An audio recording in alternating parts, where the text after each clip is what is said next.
Өйткені Тұрсынбектен Әзілкеш бауырымыздың есі шықты ғой неде. Бір жігіттер жіберіпті, не екен деп қарасам, сол айтып жатқан бір сөздерді естіп қалдым.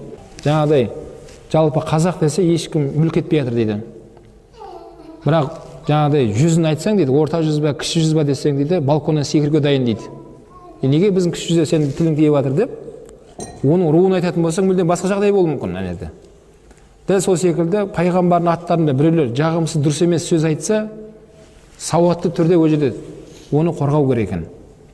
Алла субхана ва тағаланың дініне біреулер балағаттап бір сөз айтты ма, жаңағыдай желіде отырсыз ба, көріп қалдыңыз ба, қорғау керек. Ұстаздар атынан қаншама жалалар айтылып жатыр. Оны оқып қоя салмау керек екен, оны қорғау керек бауырлар.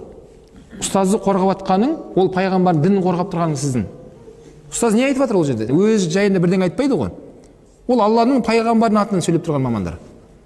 Соны біреулер нәпсісіне ауыр тиетті, оны желде біреу бірдеңе жазып, немесе жаңағыдай монтаж қылып қояды. Оны адамдар ауыз екі оны алып кетеді ары қарай.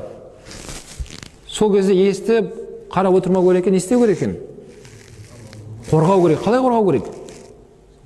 Сауатты түрде біреу жазған болса, сіз де сауатты жазып қорғаңыз ұстазыңызды. Өйткені ғұламалар айтқан, ұстазын қорғамаған мұнафықтың сипаты деп айтқан. 200-лердің сипаты солай болады екен. Біреу сен ұстазыңды жамандап жатса, сен сол жерде түк болмағандай болып шай ішіп үндемей отыра бересің. Бұл кімдердің сипаты деген? Бұл 200 мұнафықтар сондай болады деген.